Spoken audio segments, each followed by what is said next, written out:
Hello, welcome. This is a match between Anilore and JeroenR. Apologies to both players for being a little late, but yeah, it started a little earlier than I was expecting. Um, so, but yeah, so here, let's see what we've got. Yeah, so I'm a little behind, but yeah, so we've got moons and hexes.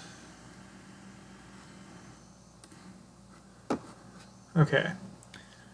Yeah, so for trashing or thinning, island is about the only thing. Young Witch is kind of annoying attack, but pawns are a good bane, so that's uh, that's fine. Cursed Village is a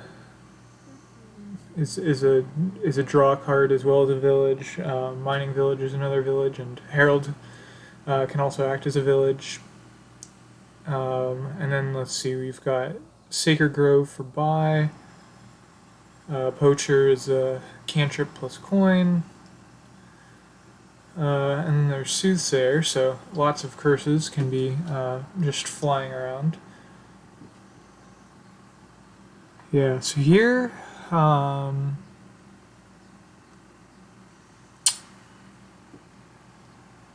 yeah. Herald's potentially viable, but it is probably better to skip here, um, just because it's going to be difficult to get a high enough action density for them to work properly. So I can also see skipping here. But yeah. So a little. So we've had some Soothsayer plays, and most of the curses look to have been from Young Witch.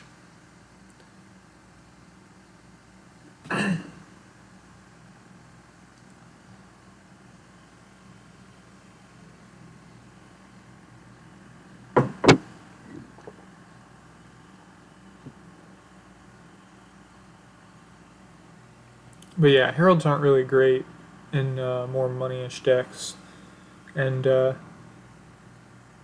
this has the potential actually to not really be that money-ish of a deck. Like you could do a sort of draw to X engine with cursed villages and sacred grove and pawn for payload, because you can just use pawns for action and coin or whatever. Get your hand size nice and small, and then play cursed village to draw back up to 6.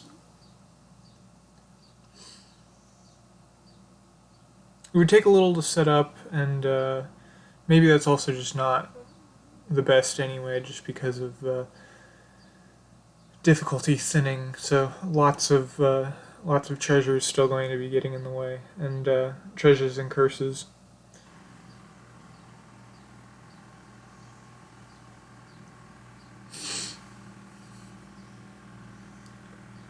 So yeah, this is probably gonna just should be played a bit more of a in a money-ish kind of way.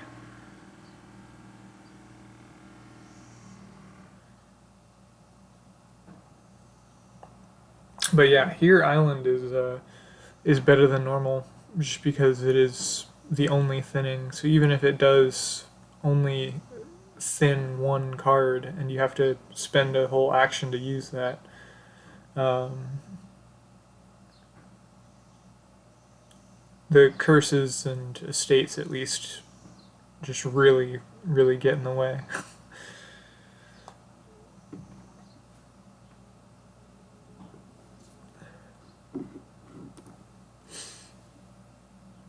But yeah, Swamp's Gift is a really good boon here. Having Will-O-Wisps is very nice.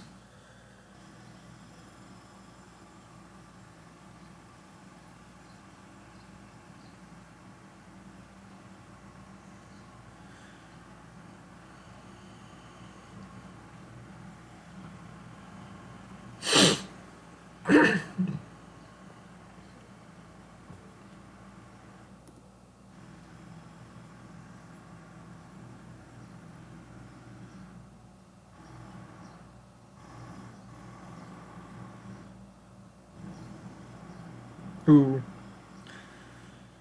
brutal.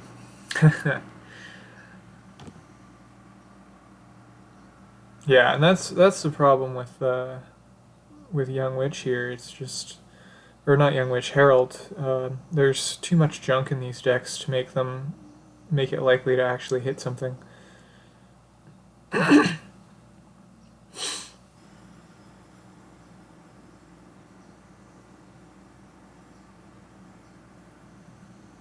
But yeah, Anilore, I can't see their hand, but from what I can see, at least, they seem to be farther ahead. I think they have the majority of the pawns.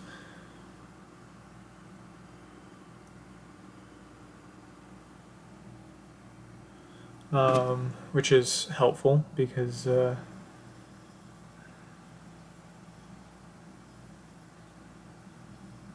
well, actually, it didn't matter now. Curses are almost run, so I think now Anilore should just try to get as many pawns as possible.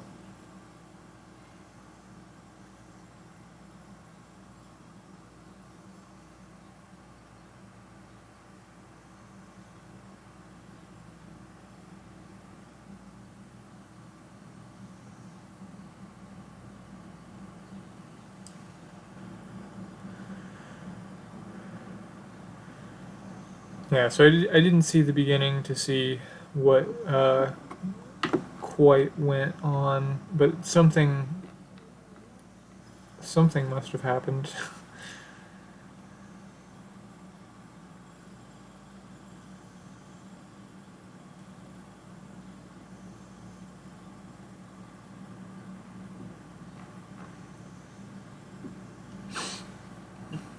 Okay, so we've got Jeroen had a Silver Island, and Anilore opened Young Witch Silver. Silver Island Potion. Okay, yeah. Yeah, not. Yeah, wanting to thin is nice, but it's just a bit difficult with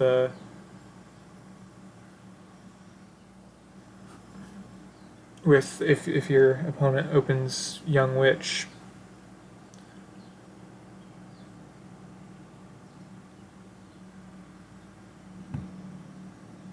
So yeah. So that's probably a big part of the reason that Jeroen seems so far behind, because they have,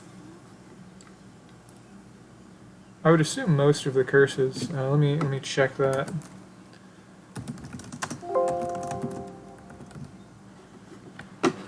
Yeah, and especially getting them in the early game isn't great either. Can just slow down hitting 5 and hitting like good price points. Let's see, turn 3, turn 5, turn 7. So that's 3-1J, 4-1, 5-1, 6-1, 6-2, 7-2. Yeah. Yeah, 7-3 curse split, so yeah. Yeah, sorry, Jeroen. It's a bit rough. But yeah. Yeah, Anilore also decided to skip universities, which, I mean, it's kind of slow, but it's a really good gainer. But the draw in this is just kind of awkward because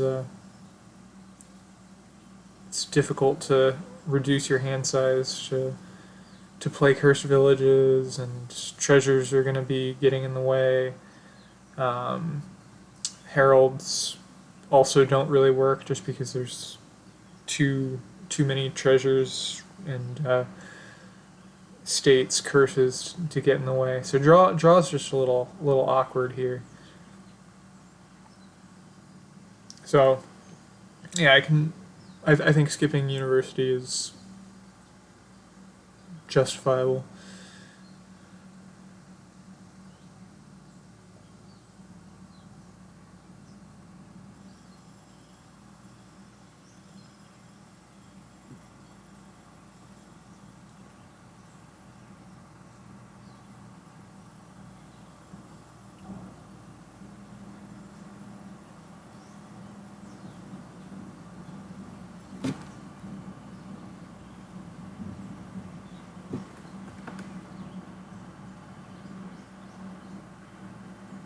Oh, that's not what I meant to have.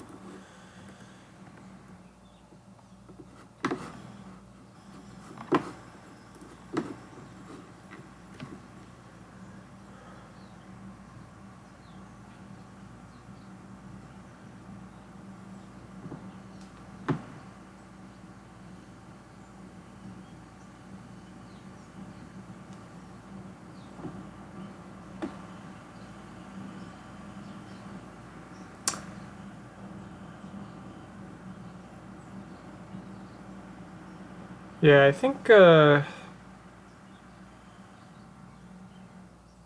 mean, I guess whittling down the duchies is good too, but,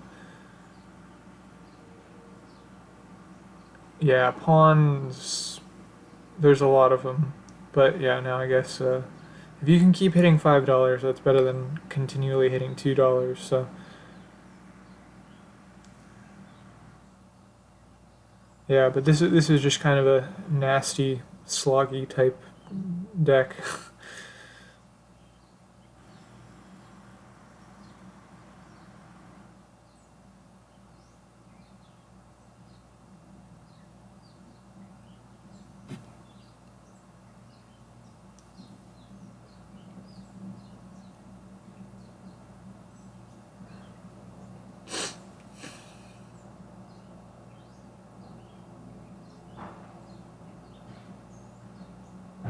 Oh, interesting. Yeah, at this point, I don't think pawn is something that you would want to get. Like, you just need to maximize scoring, but 25 points down, and with hitting 8 only every once in a while, I don't know if Jerome has ever hit 8. But yeah, it's not great. Here we go. We got some Cursed Village stuff. I like it.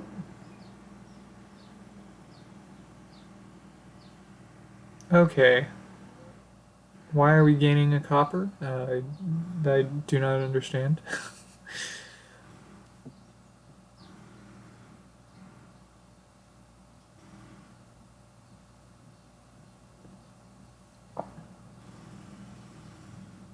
Alright, and Jeroen's calling it. Because, yeah, I believe that is half VP.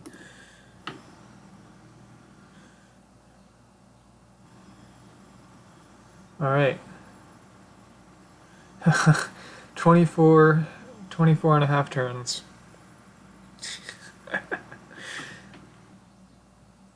Personally, I wouldn't give that one a good game. I would give that a well played, but it's acceptable.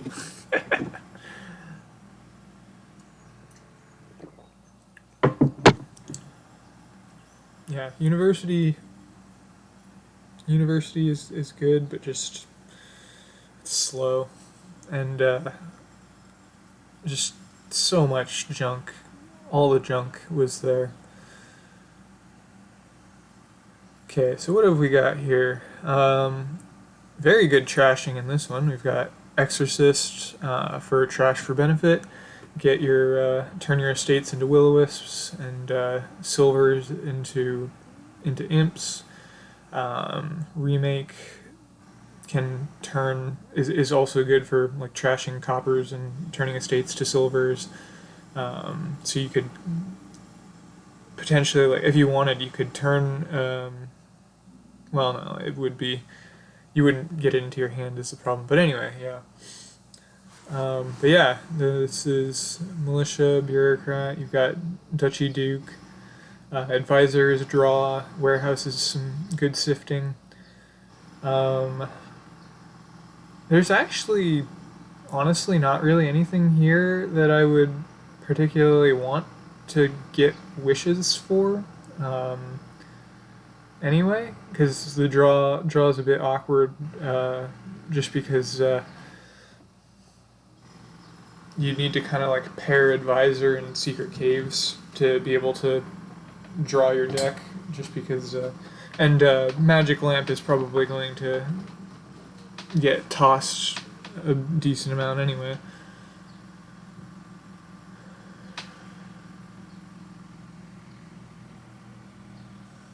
Um, yeah, yeah. Advisor's not the greatest of draw, but it'll it'll do.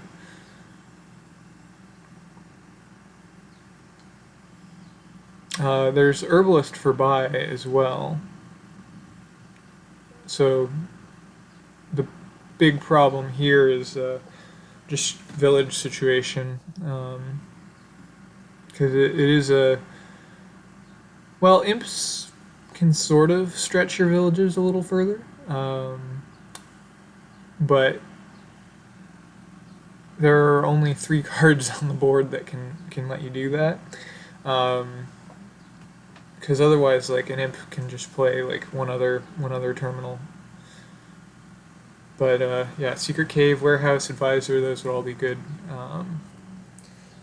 to have with imps around to sort of make a village slightly more plausible. But yeah, so this is I think probably better to either go for like Duchy Duke Gardens or Province. Depends on, because yeah, the draw is kind of awkward, and your remake, which would normally be your best gainer, is a terminal as well. So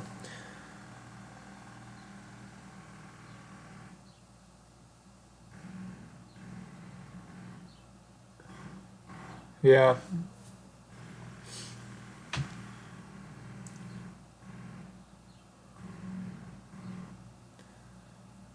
This is I mean, not the most interesting, but a bit a bit tricky to figure out a good strategy.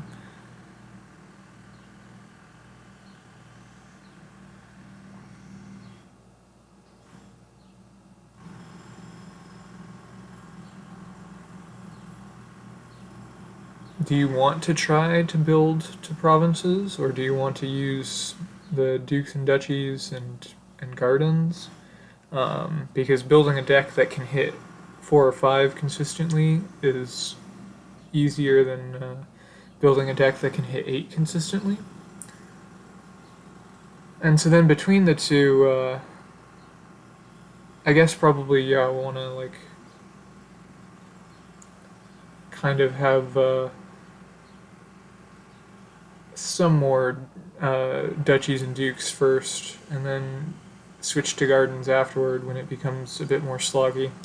But I definitely want to have several warehouses, about as many advisors as I can get, and some secret caves. Because secret caves are going to be good uh, for the money. I guess if you want, like, think about adding an herbalist, but my guess is probably not going to be enough money to actually like get things done significantly.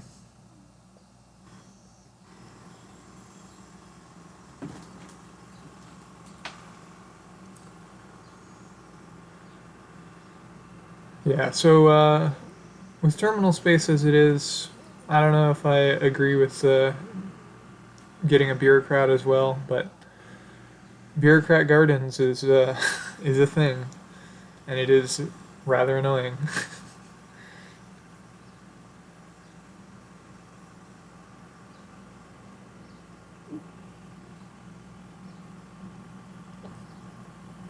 Yeah, so Anilore just heads for provinces. Um, feels early, but there's also not much you really can do. This is just functionally a single buy board. Um,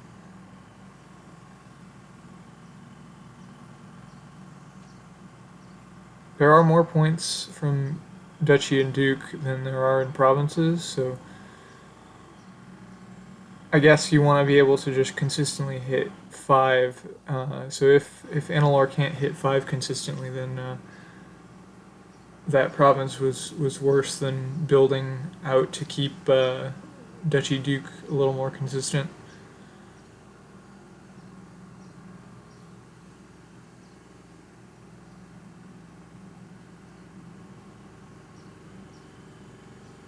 Alright, going for the remake. Yeah, I like the idea, but if you're going for a remake, you should really be getting it much earlier. Like turn 3 at the latest. Like I would think for a bit about opening bit with Exorcist or remake. I'd probably go on a 4-3. I'd probably go remake silver, um, just to get working on trashing down a bit. Get an Exorcist into the second shuffle.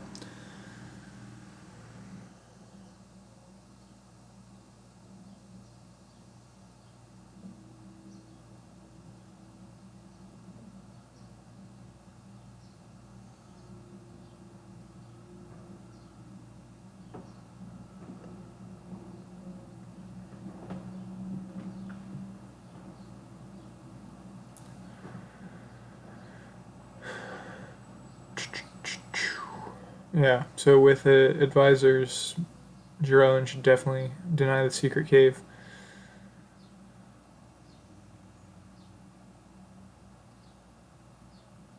Yeah, so militia also just makes things way worse. Because you're not going to be able to trash very effectively if you keep having to discard stuff.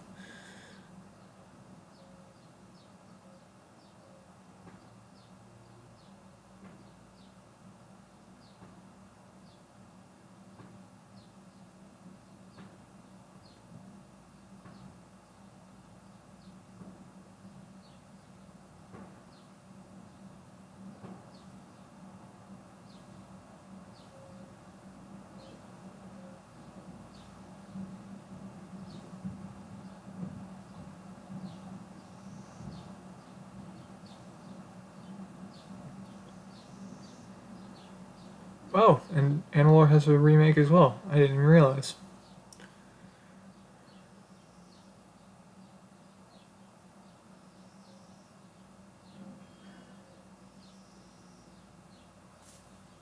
Let's see. When did they get that? Okay. Turn 10. Yeah. Wow, Anilore rather over-terminaled here. Yeah, I think should definitely have some more advisors. With so many terminals, advisors great because your choices is greatly lessened. Like you could end up with 3 or 4 terminals in hand, and advisor will have picked maybe 2 of them if you have a high terminal density.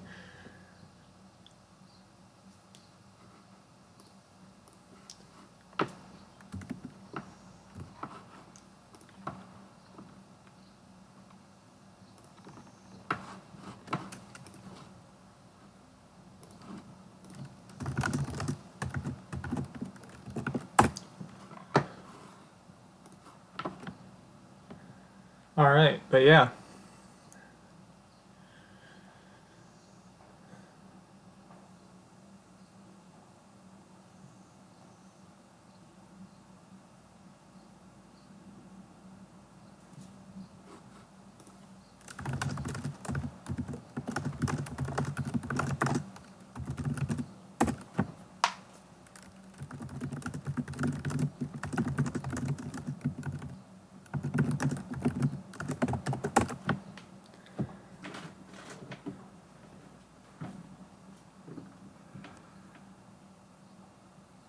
Yeah, so here, running into that terminal problem,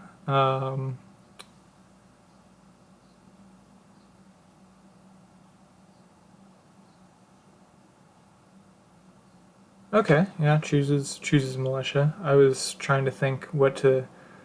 Probably would have wanted to go remake, but it's just a little bit of some difficulty here. Just again, like how many terminals there are. It's yeah, this is a bit rough. But yeah, definitely more warehouses and more advisors. Like they should have a lot.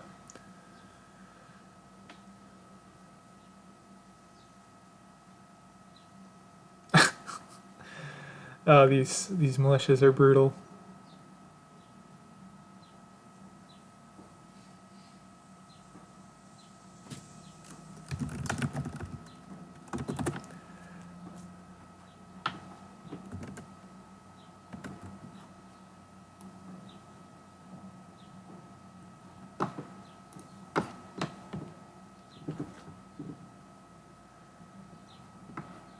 Testing, testing. Can you hear me?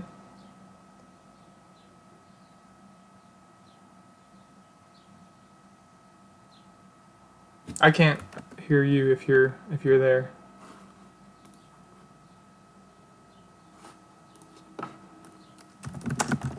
Oh, you're not there. All right, but yeah, let's see. So here, yeah, discard imp, I guess. Bureaucrat's annoying, but makes that annoying. But yeah. So the hard thing about playing these imps too is that okay, yeah. So yeah, 14. I just noticed order of play there. Definitely want to play an imp first, just in case you draw another wisp or secret cave or whatever. That way you can just play it after as a unique card, and still have actions to continue your turn. But yeah, at this point, I'm gonna make an assumption that lamp won't be popped. Hello, testing, testing. Oh, hello. I adjusted OBS's settings, so you should be audible if you can hear me. Hello?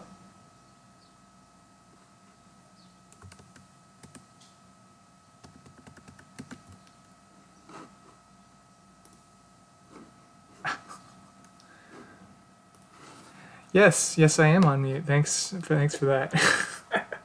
No worries. Yeah. All right. Well, all that great commentary for whoever was out there listening.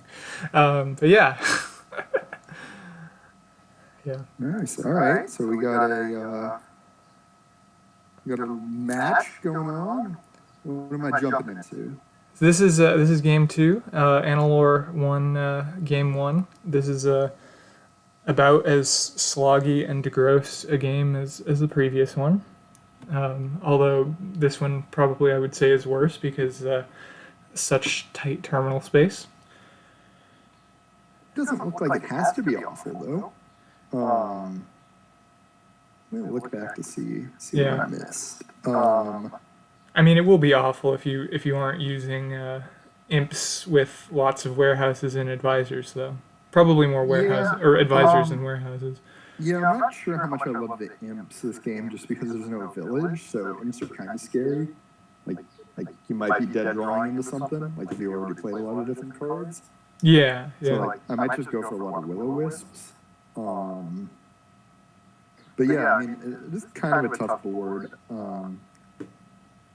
Militia's probably your terminal. Eventually you might be able to get some ghosts. I think this might be a board where ghost could make some sense. Yeah, honestly, like I totally would want to. Like it means trashing a gold, but I would definitely take take the that. golds easily from the wishes. Like, Yeah. You know, maybe I'm overthinking it, but I think you might open something like. Militia's kind of strong too, so like eventually I want an exorcist, but maybe open like secret cave, militia, exorcist, advisor. Try to get your uniques, turn your estates into wisps. You know, try to get a couple of ghosts, and then maybe you can start trying to do something. Yeah. I mean, it looks like we're long past that as an option. Here, Yeah, I don't think that the lamp is going to be popped at this point. I was thinking Neither also of them too, pop like, the lamp. no, That's really no, sad. yeah. I was thinking remake also is a potentially good one early on, because Yeah, the I was only kind of thing is thinking, that like remake is good, but I'd probably rather have wisps than silvers. yeah, I guess that's true. But I was just thinking more for the copper trashing, get that out of the way. Yeah, the problem is just you're really terminal limited right now, and I Yeah, probably want militia to be my terminal here. yeah, So yeah, yeah. I mean, there's just kind of a lot of slogging going on right now. I see a bureaucrat's been gained, a garden's been gained, we got some provinces gained, and we're on turn 17. Yeah, yeah, Yeah, it was anyways. pretty sloggy. But yeah, so as like a primary like way of scoring, I was definitely thinking like don't even go for provinces. Like try to go Duchy Duke and then like maybe add gardens towards the end. But Duchy um, Duke can be a good slog strategy. That might be worthwhile here. Because, like, if you're kind of slogging it, like, if you get hit by militia, like, oh, I'll just discard, like, 2 green cards and keep a silver and a copper and buy a Duchy or Duke. That's, like, kind of the game plan for Duchy Duke. But here, I think, I don't know. I'm kind of tempted by just going for like a normal province build, but just building to it a little longer. yeah, but yeah, that was a part of wanting the remake as well because I think like there's herbalist, but because like terminal space is so limited, this is just functionally a single buy board. So I was But once thinking you get like, the ghosts in play, it's not quite as bad. Like if you yeah, can, yeah, like you play a warehouse to discard something that like you want the ghost to find. Like you discard a will-o-wisp or an advisor or something. I mean, like it requires a lot of deck control. yeah, But like, I think there's enough trashing here with EXO and remake. Like, I mean, remake to get rid of the coppers might be helpful because like Exorcist is pretty slow at trashing the coppers, but at least it doesn't non-terminally. yeah. And then I when don't you're know. done, you could just trash that too and get another wisp. Yeah, exactly. And like, so there's some things that could help trigger good ghost plays. Secret Cave can also trigger some good ghost plays. All of this just requires getting Thing, which is like not impossible, but just takes Yeah, some yeah, time. I'm not going to completely write off Bureaucrat here. Like, if you got some deck control, I don't think Bureaucrat's the worst play in the world, because it could feed silvers into will-o-wisps, but that's like way later on in the game. yeah, Like once you've got this deck pretty well under control, I could potentially see a Bureaucrat a lot later on in the game in order to make them top deck a green if they started greening early, and then you play militia, so that they already had the top deck a green, and now they have to something like that. Maybe, yeah, I don't know. It's hard to tell. The board is pretty situational in terms of figuring out when you're going to want green. yeah. If it looks like you're able to build better than your opponent. Yeah, I think the bureaucrat was definitely gained too early, but that was something I was considering as well as like a silver gainer for like some more imps or wisps. Yeah. But Again, like I could see getting like. It's hard to tell. I mean, you already have a lot of uniques if you're trying to pop the lamp, so some extra imps might be okay. You might take like 3 imps maybe. Imps just tough if you draw dead into something on a board with very minimal village support. yeah, yeah, no, That's like totally. the main downside of imp. Like if you have plenty of villages, you just like take a bunch of imps and you're like, we'll figure it out. Worst case, it's a moat. But like here, it's just like pretty risky to Yeah. not see the imps early. Oh yeah, yeah. But no, yeah. So that's what I was just kind of thinking. Like, well, yeah. If you have like lots of advisors and warehouses, then like having too many imps. Like I think 2 or 3 is probably a good number of imps. But like if you have a lot of advisors and warehouses, you have a lot of at least non-terminal sifting, if not actual draw. Yeah. Yeah, and that's usually the thing about imps is that unless you just have a bunch of different cards, or a bunch of villages, like, it's a little risky to get, like, 12 imps. Yeah. Like, 2 or 3 is usually kind of the number I'm usually comfortable with, unless I'm not really concerned about the village support for them, in which case, like, sure, I'll take a bunch of them. I mean, obviously, there's situations where, like, you're fine with getting every imp, you know, if it's a champion board, if there are disappearing cards, like horse. Horse is a great imp combo because the horse disappears. Right, yeah. Other cards that go into your tavern mat can do that. Like if you had a bunch of rat catchers, or I had a tournament game I lost where someone put lost arts on a wine merchant and they were like able to play imps into wine merchants as like labs, things like that. Oh, wow. That's clever. So yeah, any disappearing card can work with imp multiple times because like it disappeared. Yeah. And so also there, just want to say, like, order again. Like, you didn't have a secret cave in first, or like in play already, but just play your imp before that, which also shouldn't have had. I think denying an imp is much worse than denying a gold. So I think that was also a bit of a misplay there in the advisor deny. Yeah, so following on that, just some tactical things. Like usually you want to play imps early. Usually you want to play like Secret Cave and other discard cards later, because you'd really like to play that after you shuffle, you know, so that like some of your green cards or other cards you don't care as much about might miss a shuffle, and then you discard them right after you shuffle, things like that. And then with advisor, unless you're in like a really particular situation where like that payload card's critically important to them, like usually just get rid of the draw cards, because you know if they have enough draw, they might come back around to the payload anyways. But oh yes, what a beautiful ghost!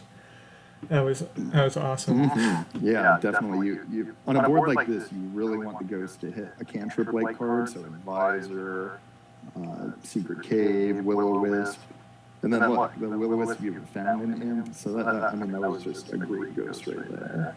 Whether it's going to be enough for Jeroen to come back, we'll see. I'm not sure whether Jeroen has any double possibility. Probably not. So it's kind of tough, but we'll see. Ooh, I definitely would have inked the advisor first. Yeah. Anything but the warehouse, because like we just discarded some bad cards, but now they're going to get shuffled in. So that stack of 12 cards in the deck now has 3 bad cards in it. That's exactly like that. Oh yeah. We would have rather shuffled before that and then played the warehouse after, because that deck could have been a lot cleaner there. So I guess this is just going to be a duchy and see from there. Yeah, probably. But they got a pretty good lead right now, so we'll see. Yeah, I think this actually could be a lamp pop too. Not that it matters at this point. 1, 2, 3, 4, 5. Oh, this is easily a lamp pop. Yeah, I mean, you might as well. You could pick up a bunch of duchies with it. Yeah. The wisps. All right. The wisps don't count, but pick them up this turn. But like, so Jeroen's gonna have to go for some sort of duchy duke thing to close the difference. I don't know what the duchy split is, but like that's gonna have to be the plan. Yeah. So close out the duchies and then grab the dukes.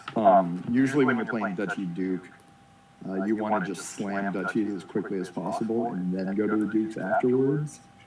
So empty the duchies and then see how many points the dukes are worth, and hopefully they're worth at least 5, and then that could be enough for Jeroen to close the gap. Yeah. Unfortunately, though, it's 3-3 right now. So. Okay. Well, you can get another one here. Definitely turn this remake into an Emperor Wisp. We don't need this remake anymore. It's not. I don't think it's doing enough for you. Like there's no curses to get rid of. There's no really good upgrade. Like all your 4s are cards you want to keep. Like you're not going to remake. if you didn't have other cards, then you could remake the EXO, but you would have had to trash a green card at the same time. So. Yeah, yeah. And I mean, yeah, remaking The Exorcist would have been good, but it just had to have trashed a duchy there, which is really bad. Yeah, so it wasn't gonna work. So yeah. Yeah, EXO was like the only card that you might want to remake. Yeah. All right, so it looks like it's gonna be 4-4 into the split, but I mean, that's enough points that if I have no idea how good either of these decks are, but if the game lasts long enough, Uterum might be able to come back. They just got 3 wishes, and they have the ghost. Yeah. So and I think they have both the do they have both the imps, or does I'm not sure what the imp and wisp splits are. There's 2 imps gone and 3 wisps. 2 imps gone. That's your own. Okay. Jeroen. I don't know. I'm guessing it's the Dutch name Jeroen. But I'm not sure. I feel like I should know that, but yeah. I think it's a pretty common name in the Netherlands, and that's about it. Yeah, I mean, I have like I know quite a few Dutch people, so I feel like I should know that as a name, but I haven't seen anybody name that, so. Yeah, there's a Dutch actor from like the 80s. I believe it's JeroenR. So I think that's pretty much the only place I know that name from. All right, so yeah, definitely going for the Dukes. I forget which pile has 12 and which has 13 of the Imps and the Wisps. One has 12 and one has 13. Imps has 13. Okay. So I think actually your own has 3. Okay. So yeah, so that definitely leads to a potential better end game for them if this green gets dragged out. I mean, we're on turn 26 right now, but that's the way it's going. So yeah, I'd probably go Wisp and then Advisor, or Wisp and then Cave. Definitely don't play the Warehouse first. You want to play the Warehouse as late as possible. So all these green cards are going back in your shuffle. Yeah, absolutely. So definitely play like the Advisor or the Wisp or the Cave, but probably Advisor first. Yeah, and I think I would do Wisp first, just for the chance of. It depends how well you're tracking the deck, like what proportion of cards are costing from 0 to 2. If you have a decent idea of what the split is, you might know whether you want to play the Wisp. You probably want to play the, well, I guess if you find all your 0s to 2s, then it doesn't really matter. Usually with cards that reveal the top of your deck, if possible, you want to play those late in your search space. Because, like, as an example, if you play like a Smithy and then a Wisp, like you have a potential search space of 5 cards. But if you play the Wisp and then the Smithy, it's only 4. It's a little complicated, but usually you want, like, if you have like a Smithy and a Wisp, and you have enough terminal space, you play the Smithy and then the Wisp. Unless you have a better idea of what your deck contents are. What the likelihood is. So. Yeah. All right, so looks like you can get another Duke here. Oh, no. No. This game's going long enough that you can afford to get rid of the coppers. All right, well, at least not trashing the estate, but yeah. This is why I really didn't want these green cards in that shuffle. Yeah. But it is going to be a 2 Duke buy right there, because can wish for a Duke and then that's 6 true. Coming in from the secret caves. But I'd still rather have a better. Yeah. Like, it's nice that your dud's still going to be 2 Dukes, but it's still kind of difficult because we could have had a better shuffle here. Yeah. If they see it, hopefully they do. I think so. Yeah. No! Get a Duke. Get 2 Dukes. The province is fine, but I don't think it was the best play. It is more points than a Duke, but it's probably fine. But I still think taking the 2 Dukes is probably a safer play. Oh yeah. And two dukes is more than one province, so. Yeah, like eventually you might be able to hit 8, but like Anilore is probably going to start grabbing some more gardens, which are worth at least 4 for Anilore now. Yeah. I mean, your so own's like, not so far behind though either, and can just grab some gardens in Yeah. response. Oh no! Don't trash your gardens for a duke. I think they're worth Oh. the same. Oh no! That might have been able to be a lamp pop. I wasn't. I mean, you can't tell without seeing the hand, but there's a possibility that could have been a lamp pop there.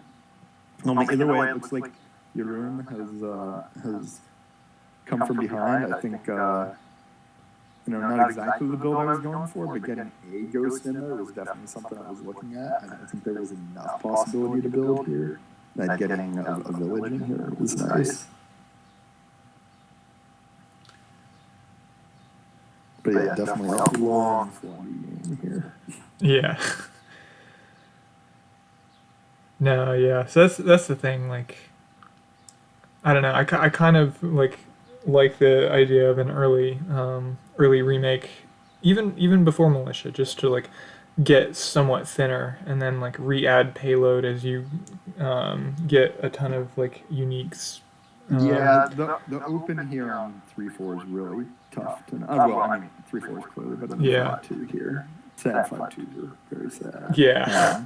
But like definitely 3-4. It's really hard to tell between EXO, Militia, and Remake. Like they all have an upside to all of them, and so there could be a pretty good discussion about which one's the most important one. Yeah. To get early.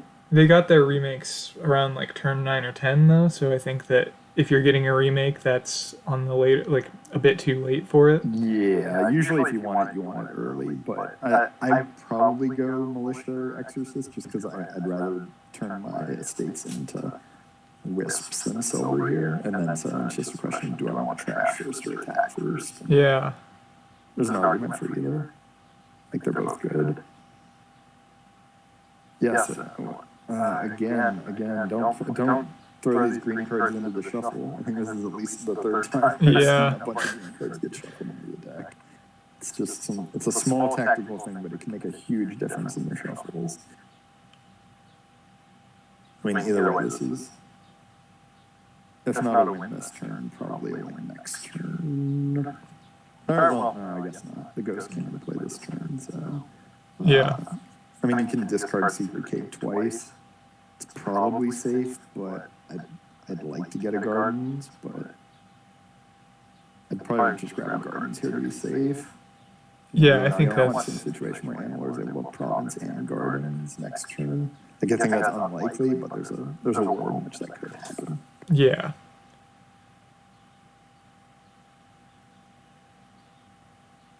Oof, 31 turns. I had a 30-turn game the other day with Sea-Hag, and I thought that was better. This one's 31. Oof. And no Sea-Hag. And no cursing. Yeah. And I had a long ghost ship game last night. I mean, it wasn't that many turns. The game just took a while. Like, you were able to get control, but like the turns just took a long time. Yeah, I was watching ghost that ship one. just cripples your engine. Like, you can get it going, it just takes so long. Yeah. Yeah, people were very confused why Recruiter wasn't gotten much earlier. Yeah, I liked Vampire earlier, but in retrospect, Recruiter probably was better than Vampire to speed things along. So, anyway, it's different board, different game. Yeah.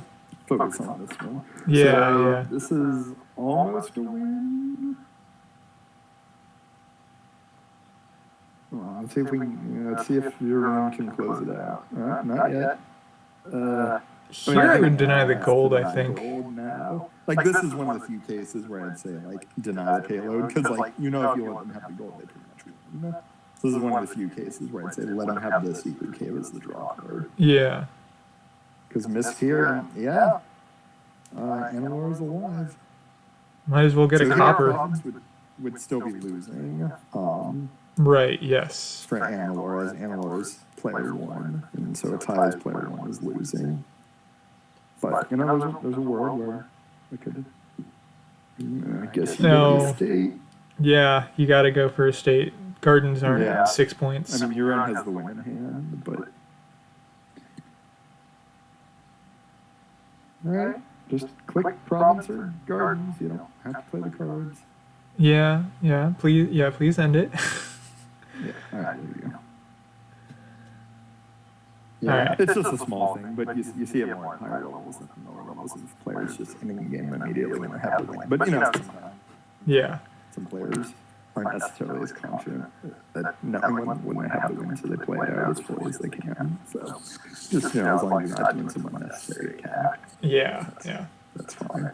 Yeah, All right, actually, so I recently messed up a game that I had the win, and I at least didn't lose it, but had I messed up and was like, oh, this is the last turn. I don't need to legionary. Like I should not legionary for that. But then didn't have enough to buy the last two provinces. So oh, yeah, so Yeah. it's hard to tell. Usually at like the really high level play, like they know when they have the win, and they just cut the turn off as quickly as possible. Yeah. Just as etiquette and moving the game along, but that's all right. Yeah. No problem there. No harm. All right, so nice Yay. time win there for Jeroen, and moving on to the next game. I'm not sure what the match score is. It is currently 1-1. All right, And there's actually building here. there although is. no buys. So Yeah, there's no games, so it's a little awkward. So we're just building to a nice single game board. So how do we want to do that? All right, so first, just before we miss this, Jeroen had a 5-2 with the shepherd, or with the pasture. Yeah. Which is like a copper as payload. So could have gotten a 5, which could have been minion, could have been torture, could have been doctor overpay. I think all those look reasonable. I think I would probably just do doctor overpay, but I could see minion or torture here. I don't know. Minion's kind of tough because I don't really want that many minions, and I'd rather just play like a torturer. But I think Menagerie is probably looking like the main draw card here. But maybe not. I don't know. Menagerie is kind of hard to trigger once you start greening, so I don't know. I think just I don't like the Shepherd play because it's really hard to trigger, and if your opponent plays a minion or a torture, you're just kind of like up the creek without a paddle. Like starting from a 4-card hand is so hard. Yeah. With a 4 or a 3-card hand is just so difficult for Shepherd. And Shepherd's really best when you concede it. So, like, if you know you're going to be able to have a Shepherd and some green cards in your next hand, it works really well. Otherwise, it's just kind of a game. Like, sometimes you start a hand with, like, 3 Shepherds and no green cards, or like, all green cards and treasures and no Shepherd, so... Yeah. I mean, I think opening with a Shepherd on a 5-2 was definitely a mistake. I probably would have opened a Torture or Native Village there. But yeah, like just generally, I think early Shepherds aren't the greatest. It can be if there's the potential to like seed them. Like yeah. If there's church on the board, captain's a great card with Shepherd because like you can seed a hand, so that your starting hand's like 5 green cards pretty easily, and then you just start your turn playing captain and you just draw your 10-card hand. Yeah. Like there's things like that you can do, but here there's like no good way to seed it. Native Village seems like it could sort of work, although in a delayed way, and making your life worse in the meanwhile. But so there is a nice synergy between Native Village and Doctor, and I think that's probably like how I would want to play with Menagerie. Maybe it's too cute, but like Menagerie is a good way to draw if you have a bunch of unique cards. And cantrips count as unique because you can just play them. So like you could have a lot of Bazaars and minions, but like they get out of your deck, so that's fine for your payload. And then like you can play a Doctor, and then you just name a card, not a card that you want to trash, and then you can adjust your top hand, and then you can play the Native Village to like get the province onto an act. Something like that could work. That is cute. Menagerie works pretty well with Torturer as well, because if they play a Torturer, you just discard down, and then that's fine, you just trigger the Menagerie. The only problem is though, if your opponent starts playing multiple tortures in the turn, like eventually you're gonna have to take some curses. So I think like Doctor is just like a must-have on this board, because you probably want to play like 2 tortures a turn. Yeah. I think if you're not playing it, it's just really difficult. So that's why on the 5-2, I'm probably thinking Doctor, rather than just straight open torture. Like torture's fine, but it's just a smithy at the start. Like it's like a smithy and a militia, sort of. But I think just getting thin here is more important. So thoughts on trashing estates? Like I fall into this trap myself too. That like estates are 2 points instead of 1 because of Shepherd. So it's worse to trash them. But like again, it's more is Shepherd a good card than are estates.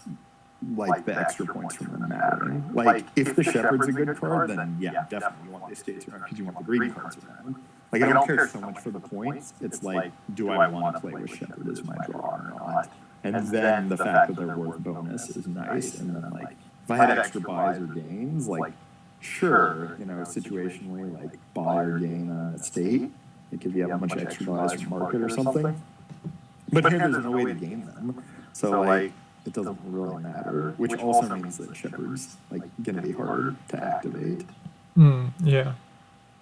Like a good metric with Shepherd is that you want approximately half of your stop cards to be victory cards, green cards, and you want approximately 20% of your deck to be Shepherds.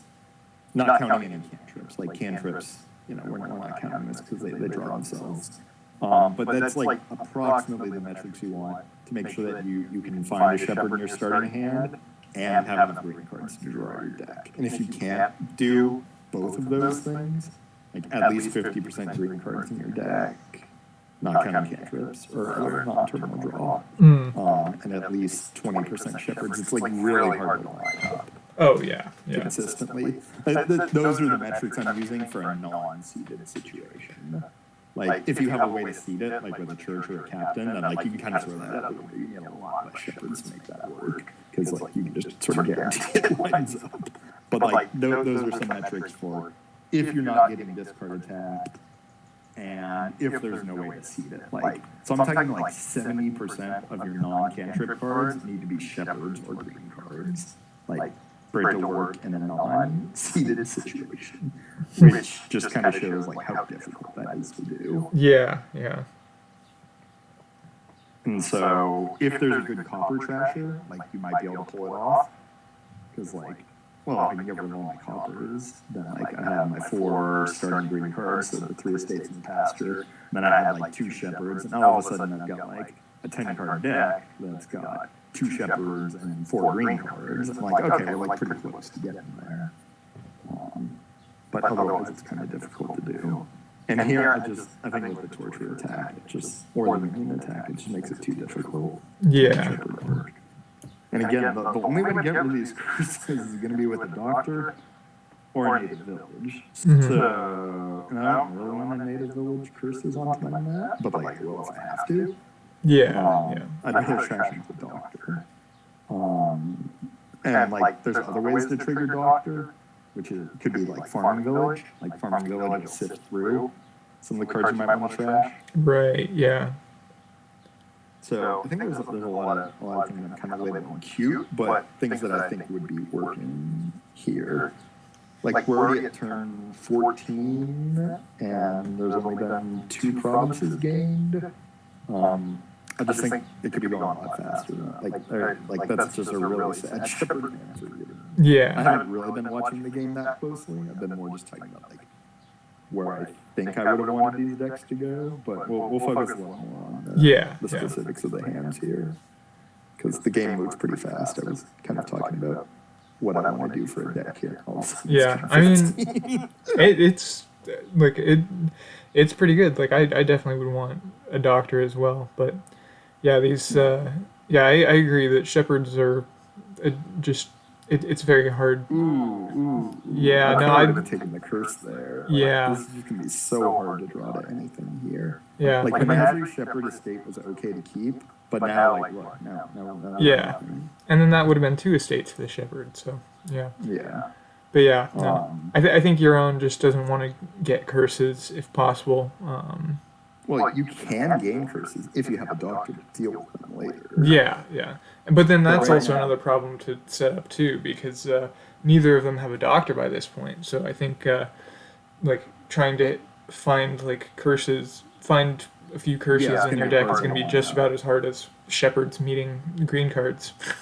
Yeah, it's gonna be hard to line up. So again, that's really why we wanted Euron to open with the doctor overpay, because that would get you thin fast enough. That like paying 5 for the doctor is so good because it can trash 2 cards, and those are usually cards that you don't care for, such as estates.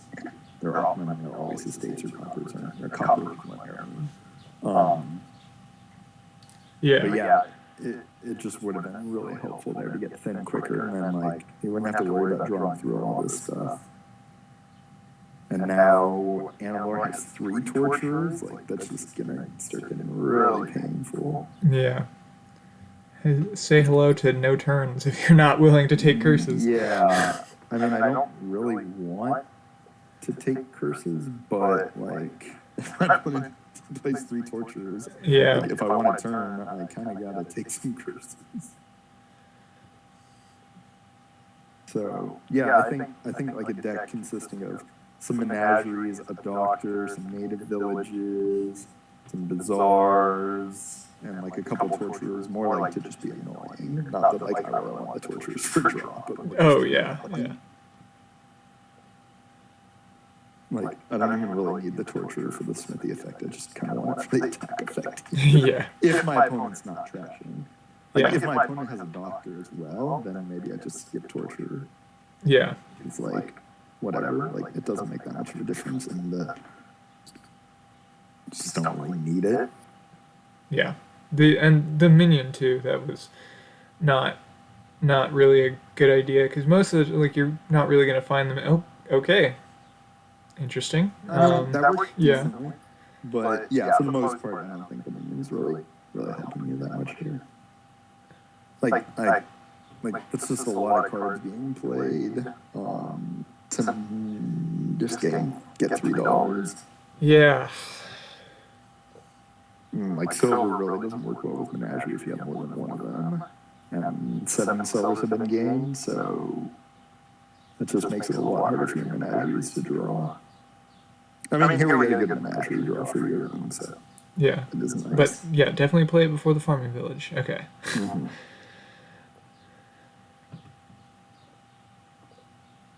All right.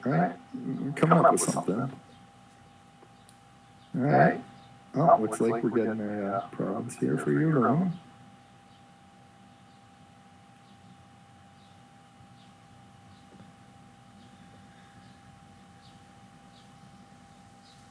Yeah, I think there's way too much money, way too many treasures in these decks. I mean, nothing's been trashed, so Yeah, like, yeah, that's why the decks look like how they do.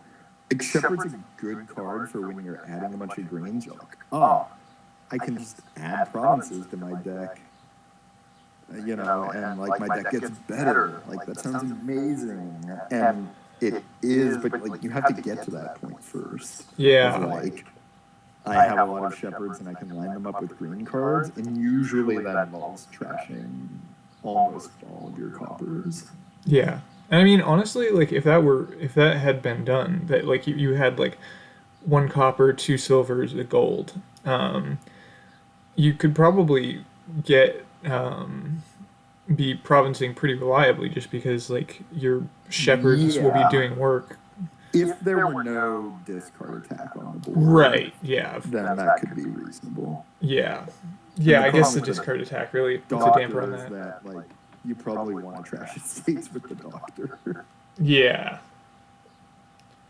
It's like on the 5/2 doctor overpay, like I guess you can trash coppers and discard the estates, but like then like when do you ever get any payload? Like it's kind of a tough balance.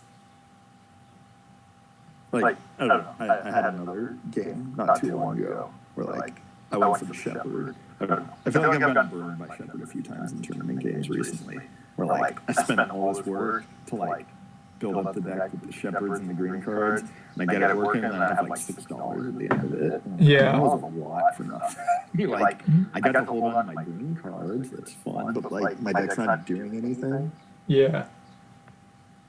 So that's something to be careful about with Shepherd. It's like, did you put a lot of effort into making Shepherd work at the expense of, like, doing anything else? Oh, wow. That was nice.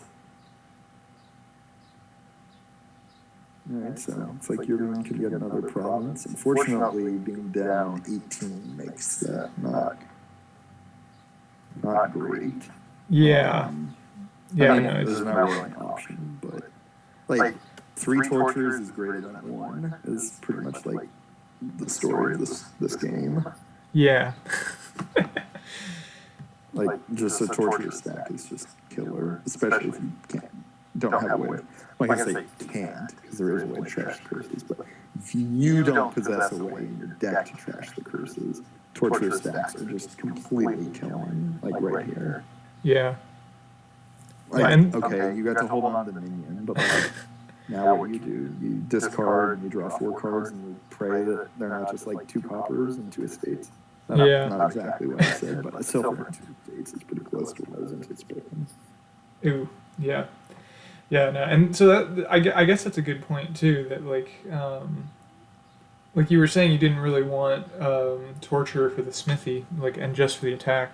Like, this could pretty easily be the kind of game where it's just like you just do a torture stack and then throw in a few shepherds that you will probably be able to play just from, like, having so many cards in your hand at one time, and it just supplements your draw rather than being the main draw. Yeah, there's cases where, like, you put, like, 1 or 2 shepherds in your deck, like 2 shepherds as supplementary draw. That could be reasonable on a board like this if you don't want to go for, like, some menagerie, native village, doctor, set aside things.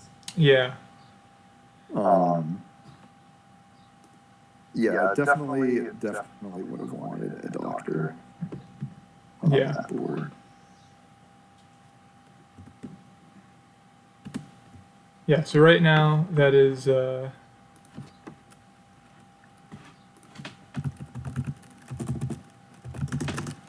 2-1 Anilore. All right, moving into game 4. So, no, that was a sluggy game. I don't think it had to be, but it ended up that way. Yeah. Alrighty, what do we have here, Aglet? Oh man, we got Chapel Masquerade. Oh man, lots of great trashing. Let's see, we've got Necromancer for some more, like, trashing, gaining, draw. Minion is a decent attack, and I guess you could kind of consider it like draw, but I don't know. But sifting. And then there's also Tactician for buy, draw actions.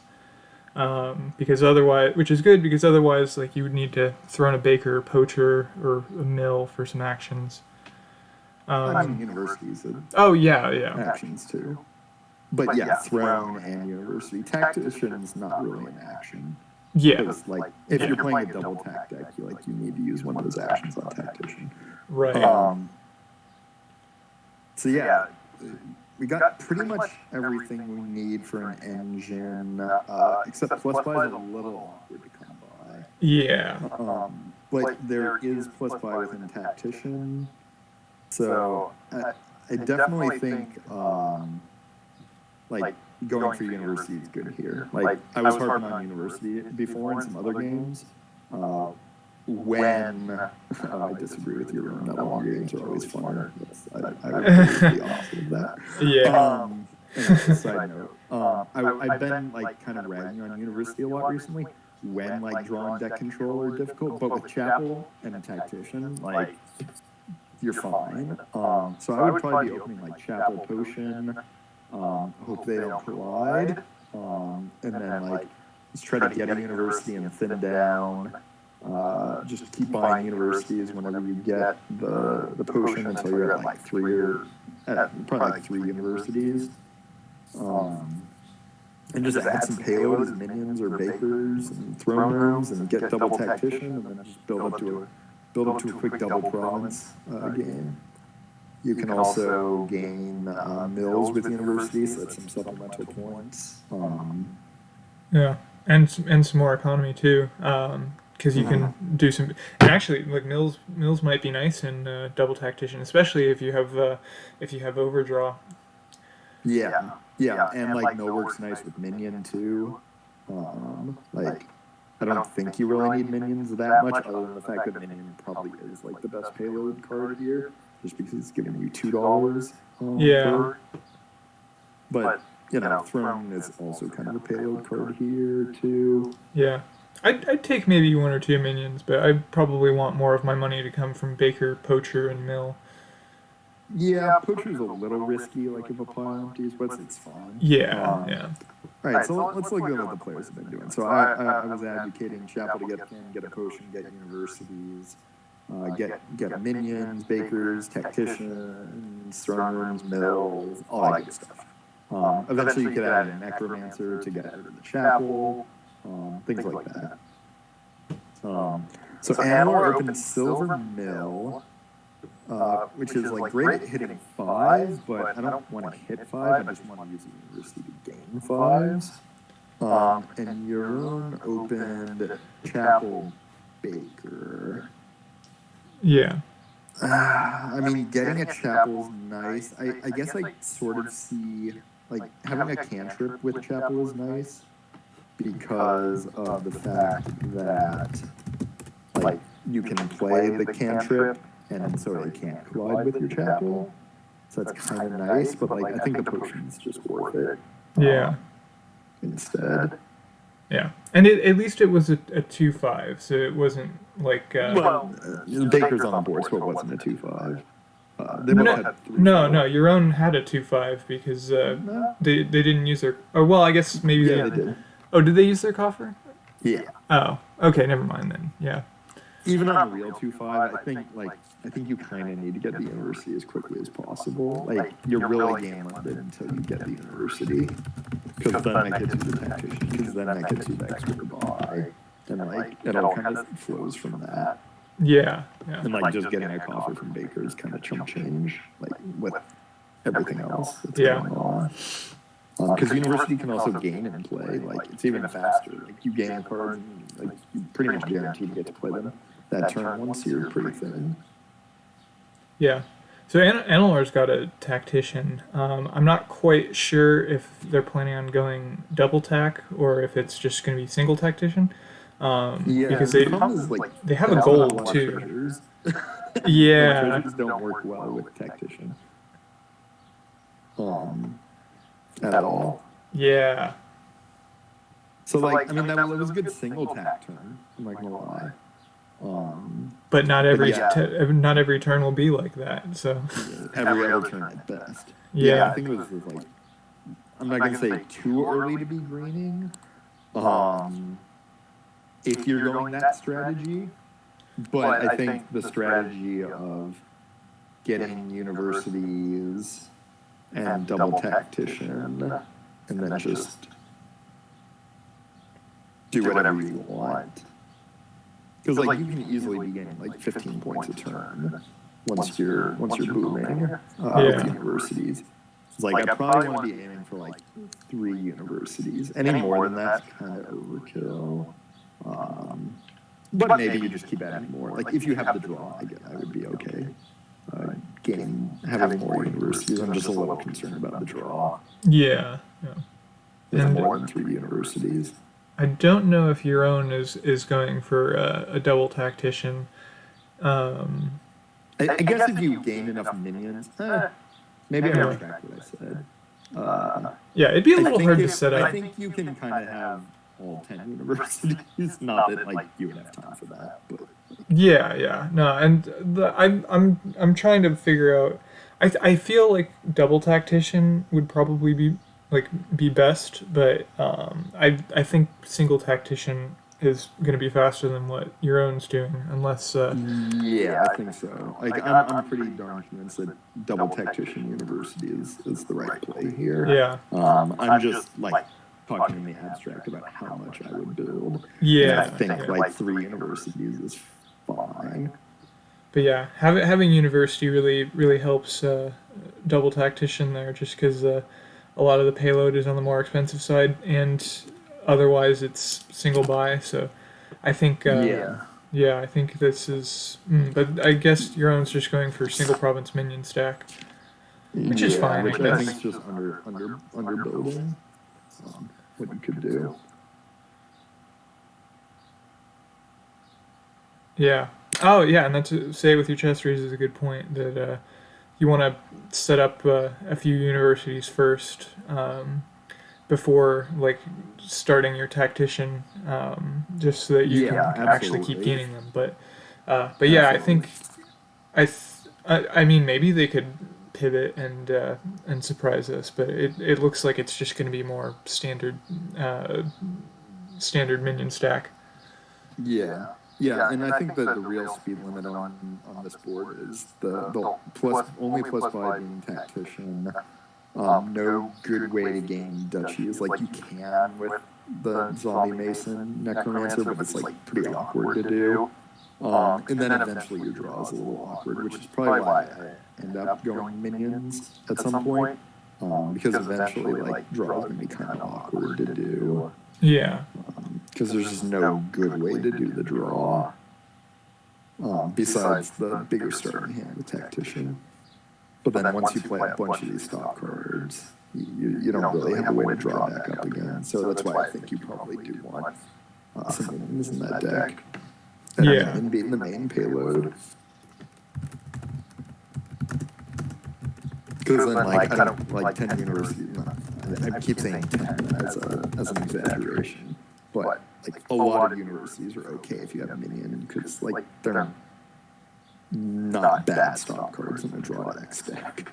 yeah, yeah, So yeah, yeah. I think Anilore going a single tack money deck is looking like pretty strong compared to your own slower minion stack. Like if the minion stack at best it can only gain you 1 province with the +5, like you're just leaving a lot of money on the table here. Yeah.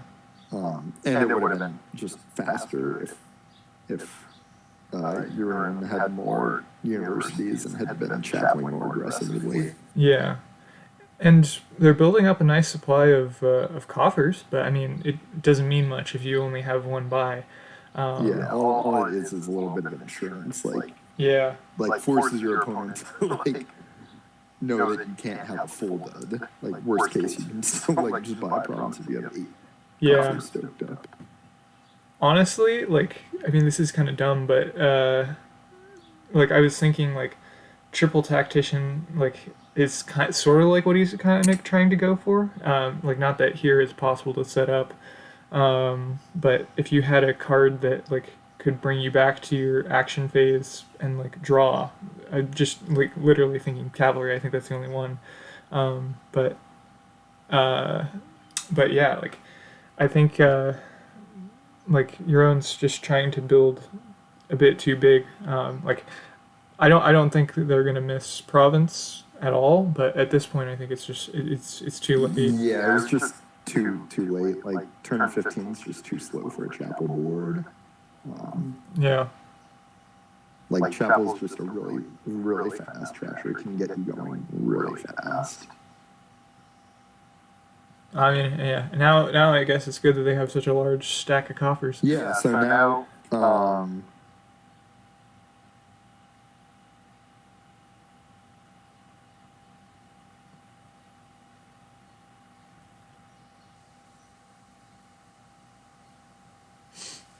Just responding here. Yeah, so say with your chest makes a good point that like once you're playing the tacticians, the potion's useless to you. Yeah. So yeah, that's probably why I ended up going for like 3 universities and stopping at that. Yeah, I was completely like ignoring the fact that the tactician means you can no longer buy universities. Yeah. But, all right, so Jeroen looks like they should have a good enough turn to win here. So let's see aim in to buy a province and a duchy and gain a mill, and that's a win. So I think that's the goal here. Yeah. Actually, is So oh, this is in hand. Because they could just thrown a minion, get 10, and then Yep. 13. Yep, there's 13 money there. If you throw the minions, play all 5 of them, gain a couple of mills, you only need 1 mill, and then buy a province duchy. So yeah, it was a little slow to go. Not as efficiently as we wanted. The tacticians were came pretty late, but I think this plus buy is going to be what wins it. Yeah. Question is if they see it though. They hopefully they will, but yeah, that would be sad to see a minion discard.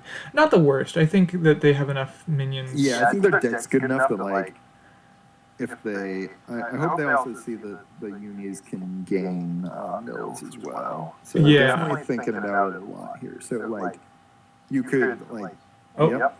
All right, Yeah, I you think could we also got like it. throw in the university, like if you didn't see the win, like throwing in the university to gain 3 mills isn't like the worst thing in the world. Please throw in one of these minions. Please throw in one of these minions. Please throw in one of these minions. Oh, I think they're gonna just throw it. Okay. No. All right, giving a. You got the win. You got the win. Yeah. Do it. Don't discard. No. Okay. I mean, this. There was enough money. Yeah, this should be fine. Yeah, this is fine. All right, you can stop playing the cards. Okay, yeah. And tack You're tack not again gonna for do good better measure. than 13 and 2 buys. That's all you got. You already played all your universities. All right. Well, double tap comes back and wins. All right. Well played, Jeroen. Got to the deck we wanted. It just took a little while to get there, but again, that was like the deck state we wanted. A chapel, 3 universities, and double tap was kind of what we were thinking. It just took a little while to get there. But well played. Well played. Yes. So we are now at 2-2.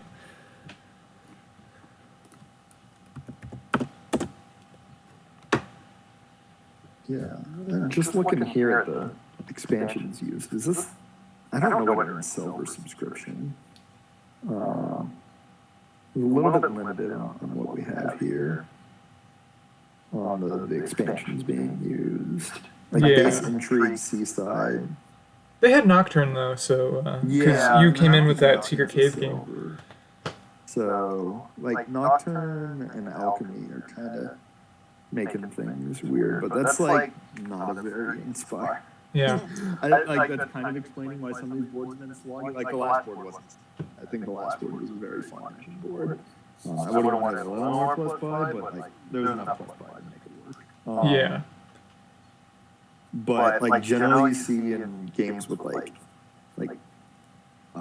some of the earlier sets that didn't get a second edition, like looking at Seaside in particular, are like very bimodal decks. And by that I mean there's a lot of like really strong cards and a lot of kind of dud cards. Right.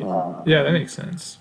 So like you like looking at Seaside, you just have some cards that just make the game like take forever, like Ambassador. Ghost Ship, sort of sometimes Ambassador. And Ambassador has things with it, so it's not quite bad. Like there's a lot of turns in Ambassador games, but a lot of turns are just like Ambassador returns 2 estates, like end turn. Oh, okay. So like the turn count might be high, but the game doesn't take that long. But cards like Ghost Ship, Yeah. things like that tend to just like really stretch games out. Yeah. Nocturne not quite as bad, but like I find a card like Puka can do that too, because like all of a sudden you have this cursed gold that like you don't want to play sometimes. And, like Oh yeah. you're just like essentially starting with like 6 coppers and 4 estates because like you don't want to play the cursed gold.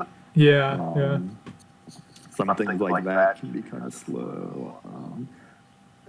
And then basically all the alchemy boards are kind of slow too. Yeah. Like if you're gaining a potion, that means like you're adding another stock card in order to get another card. Yeah. And a lot of the alchemy cards are like not that great. So Yeah. like Alchemist as an example is like, well, if there's no other draw, I guess I'll get Alchemist. But like, Yeah. get a different draw card. Or like Familiar, which is just like... Right, yeah. So it's like worse than Sea Hag almost. Because like at least Sea Hag just like gets going and finishes quicker. Like Familiar, you get this dance of like, oh, all right, I gotta like get a silver and a potion, neither of which I maybe even want in my deck, so that I can buy a Familiar, so that on like turn 6 I can start cursing, maybe if I get lucky. So Yeah. you're like turn like 10 before the curses even run, and then you start doing it, and you have like 5 curses of silver, a potion, and a bunch of not alchemists, familiars Yeah. in your deck. Things like that can just like really get out of hand. All right. I'm gonna go quickly take a Yep. Go break ahead. as well, but yeah.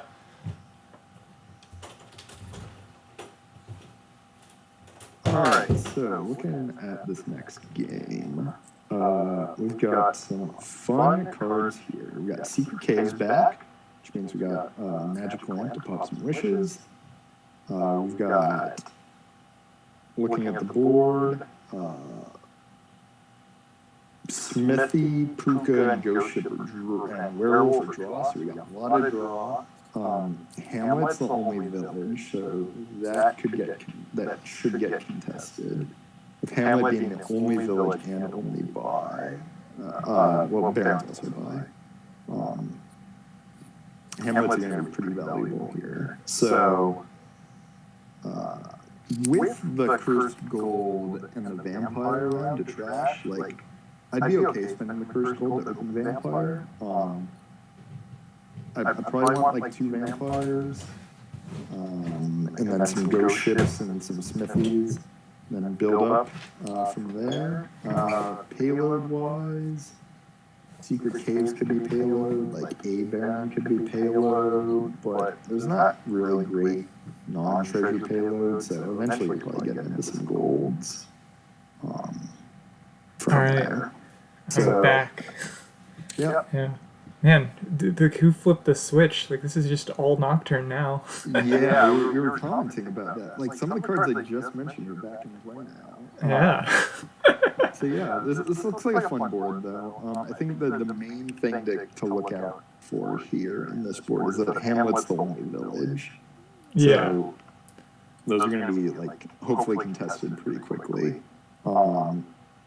I really don't like them both buying and gaining a gold with a curse.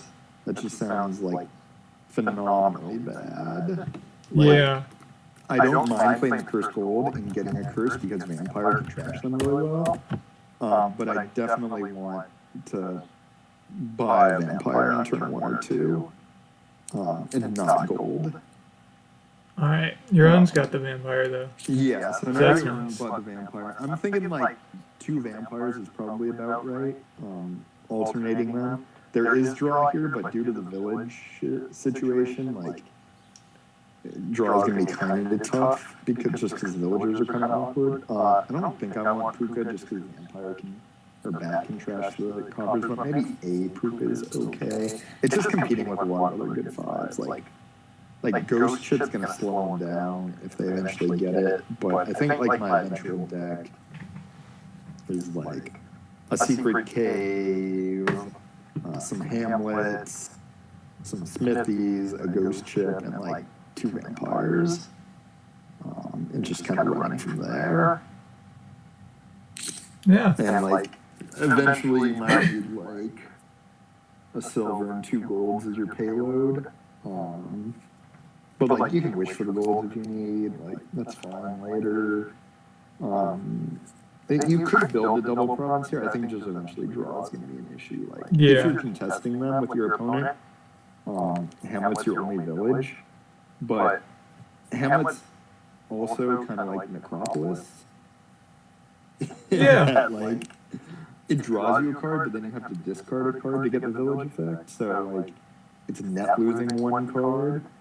So Hamlet Smithy is like only net drawing you 1 card. Yeah. So like, and then assuming you're getting Ghost Ship attacked, like I think it's just gonna be hard to consistently draw your deck here. Yeah. Which is why I'm probably only aiming for like single province.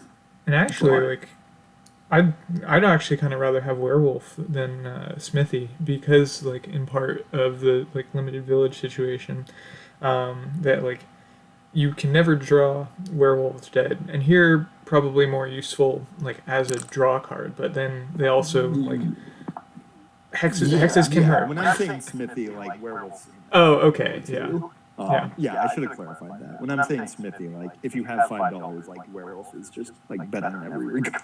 yeah, and to gain werewolves off vampires too. Yeah. Okay, yeah.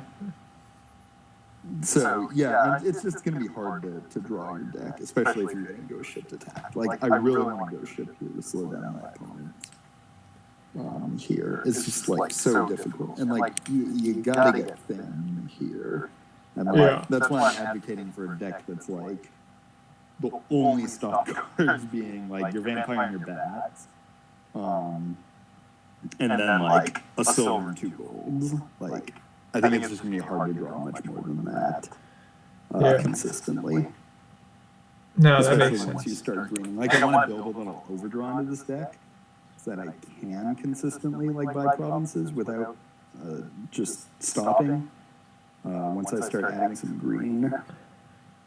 So like if you want to be drawing your deck every turn, like by the time you're buying your 4th province, well technically you need to be able to get to 5 provinces, because if you're just buying 4, then that might be a tie. So in order to have a deck that can hold 4 green cards and 3 treasures, as well as a vampire / bat, because maybe you trash one bat to another. That's 8 stop cards in your deck. You got hit with a ghost ship. So now you're in 3 starting cards. So I need net 5 draw. So that means I need like 5 Hamlet Smithies. Like Right. 5 each. Yeah. So like in order to make sure that I don't dud at the end of the game. So just a little like prepping for the end game. Yeah. Here. That's not saying you need to get all that before you start doing it. I'm not saying that. I'm just saying like you need a plan to be able to get all that stuff. Right. Yeah. Because maybe as you're going, you're like, oh, well, I bought my first province and I'll play the vampire to gain a smithy. All right, I bought my next province, I'll play the vampire to gain a Hamlet. You know, something like that. So like you can kind of do it as you're going, but like you need to have that plan in your head of like I'm going to be adding some more draws so I don't dud.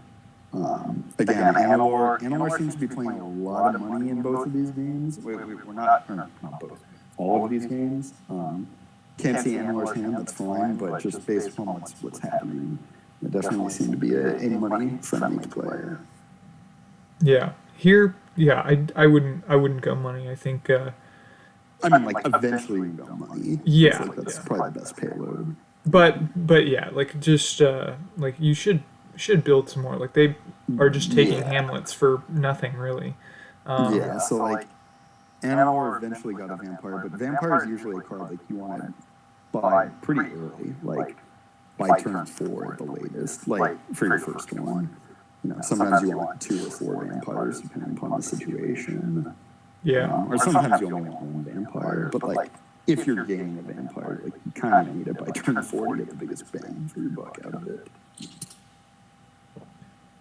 Yeah, I think discarding a little too much on the Hamlet here, but yeah, like it's not hurting, but yeah, I'd rather be getting more. So like we need draw here. We need draw. Please add a ghost ship and a werewolf. Yes, I agree. Ghost ship and a werewolf. Ghost ship and you got this. Come on, the werewolf. Like even Smithy's fine. Like I'm not planning to like play werewolves for hexes, but like, just take the werewolf anyways. Like I'm not planning on having so much overdraw in this deck that like I'm hitting my opponent with a werewolf hex. Like yeah. Like maybe that. No, I don't want cobbler. Yeah, cobbler's not. All right, let me rephrase that. I'm actually okay with a cobbler, but I would have wanted it earlier too. Yeah. Like, I could see a situation where you have like 2 vampires in your deck alternating to bats in order to gain 5 cost cards, as well as 2 cobblers in order to be gaining some 4 cost cards. So like you could have 2 cobblers to like gain the Hamlet and gain the Smithy like alternating turns, that could be a way to build up your deck with Hamlets and Smithies. So I'm not like that opposed to the Cobbler. I just think like that kind of needed to be an earlier situation. So like backtracking a little bit. If I were doing this, I'd probably like get Vampires first 5, Ghost Ship as the first Vampire gain, and then probably like Cobblers the next 2 Vampire games. I think like that could have worked.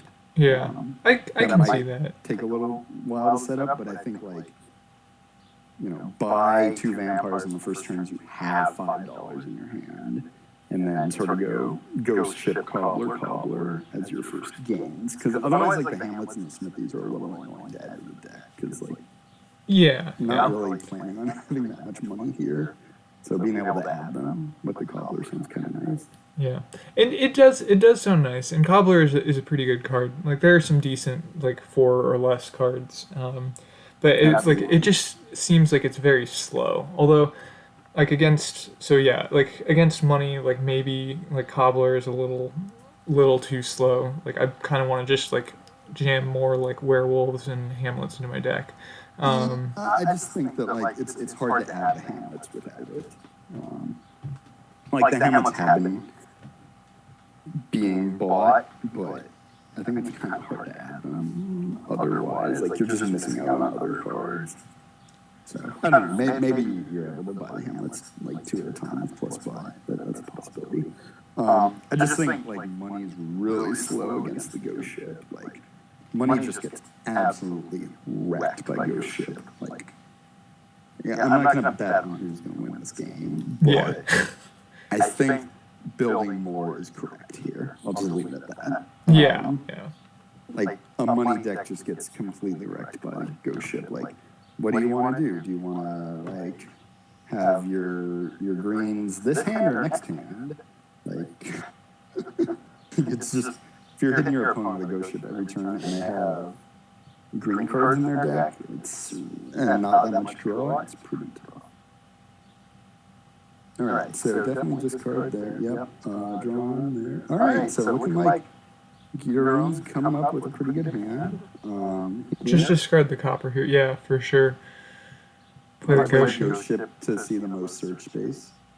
I want to play the Ghost Ship first because you would have seen another card. Like now you don't know what to discard. Like you need to discard, but like you probably just discard a silver for the action. Yeah. But if you had played the Ghost Ship first, you would have had an extra 2 cards of search space before you had to discard. Yeah. It's like there's a mistake, you could discard it instead. Yeah. But now like the werewolf's dead.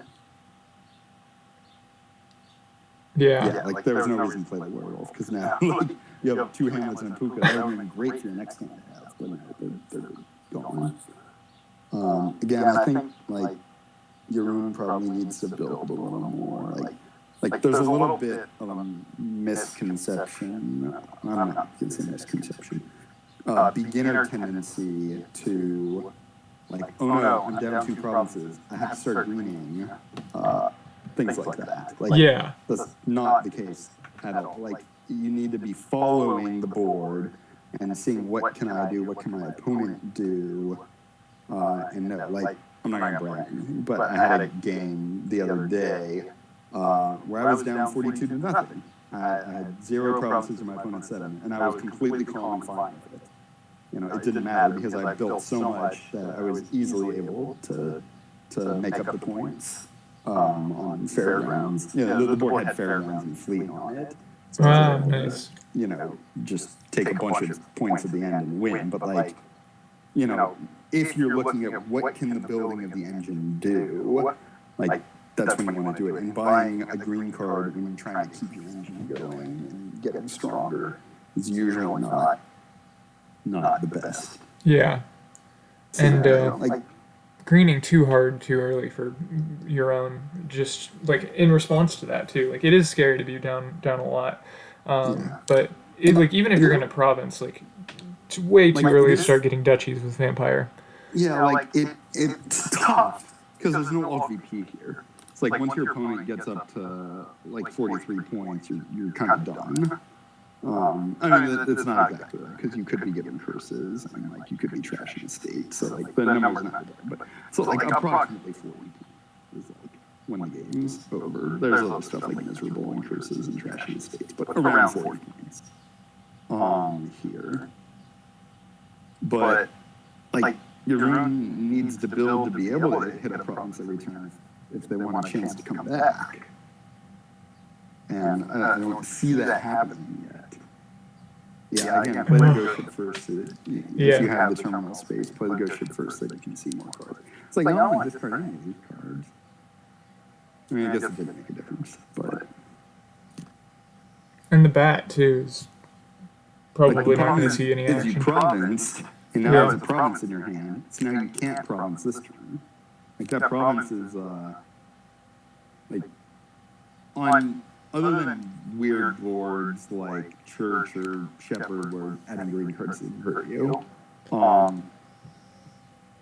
like thinking of a green card as like driving a car but putting a bunch of like rocks in the trunk, like or bricks of gold. We'll put it that way. Not gold like gold here, but like gold like that's your. Eventually, you're trying to get something to somewhere. In this case, it's getting green cards to the end of the game. But every one you put in there is one you're going to have to drag with you the entire rest of the game. And it's just getting heavier and heavier. And if you haven't, put enough suspension and power and handling and the other things you need, eventually, like, your car might not perform very well. So, it's just kind of a little analogy of what green too early is doing. Like, if you're building a big fancy sports car, you only put in what you want to take across the finish line about 10 feet before the finish line. Yeah. You could build a megaton like that. And again, like this province, like I just keep seeing this province and thinking, man, like I'd rather this province be anything but a province right now. Yeah. Because like Anilore is not greening very fast either now. Anilore just bought a duchy and trashed an estate. Like, I'm not scared of that. Like, I can easily overcome 14 points here if I had kept building. Like, I'm gonna ghost ship my opponent every turn so that they can't really do anything. But all that relies upon me having a good deck that I can draw every turn. Yeah. I mean, now I guess you're kind of getting to the point where maybe you have to take the province here as your own, just because like you're getting close to the end. But again, I'm more referring to the one I was taking. Like, what turn did your own get their first province? Turn 14. So that was 5 turns ago for your own. So like, I wouldn't have gotten it then. Getting it now is fine. Like we're getting close to the end. I think the one on turn 14 was too early for your own to make this deck work. Yeah. Properly. And it would certainly help with a second vampire too, just for more games, more bat action. Yeah, like just more werewolf smithies. You only need one ghost ship. You shouldn't put more than one ghost ship in this deck because like smithy and werewolf are just better draw cards. Also, like, I think we've gotten rid of enough coppers that, like, the Puka is not inspiring me very much here. Yeah, now it's just doing some more harm than good. Get rid of the coppers quickly and kind of cycle, but then eventually just kind of want to get rid of it. Yeah. Puka's another card I think would be... Don't forget the shuffle. Don't forget the shuffle. Oh, there's 5 Hamlets and 2 draw cards. And all your payload is not in that shuffle. Yeah. These next 15 cards are going to look really rough for your own. Yeah. I mean, you got to, like, province duchy here. Because, like, getting to a point, but these next 15 cards are going to be horrendously bad. All right, well, that wasn't so bad. Like, this might actually be a province depending on how much payload's in here. Yeah. Right, that was really risky for Anilore, but maybe Anilore's thinking, all right, maybe they know your own triggered a bad shuffle there, so they feel pretty good about this. It's like the only justification for doing that is Anilore. That was very risky for Anilore taking province there. Yeah. I mean, I probably would have taken that risk watching that shuffle be triggered. But that's also like I've been playing for a while too, and I'm starting to recognize like, oh, like that like was not the moment to trigger a shuffle Yeah, for like if I myself see if I my were running opponent that trigger deck. shuffle with all their most of their payload and draw cards not in it, then I feel more confident they're not going to hit 8 the next few turns. But Yeah, I'm not sure how much consideration is being given to that. yeah, So yeah, I really liked Jeroen's position until that dead. But it's just one small tactical thing like that just created 3 dead turns in a row, and that pretty much cost Jeroen the game there. yeah. And that I think Jeroen was pretty well ahead there before that shuffle trigger. And I mean, there's no way to say too that it would have like not also had a dud as well. But yeah, just the dudding to the end of your shuffle and then towards the beginning is not good. Yeah, like I don't know what the chances of it being a dud before that were, but certainly after that, like there was just almost no villages going into that turn. Yeah, So I guess you just take a Smithy and draw because you know like the top 3 cards are the gold's the only thing you really even want. yeah, but I mean, Getting it's that just state. Like there's just not enough points left yeah, on the board. Anilore's about to cross the finish line here. There's just not enough points available.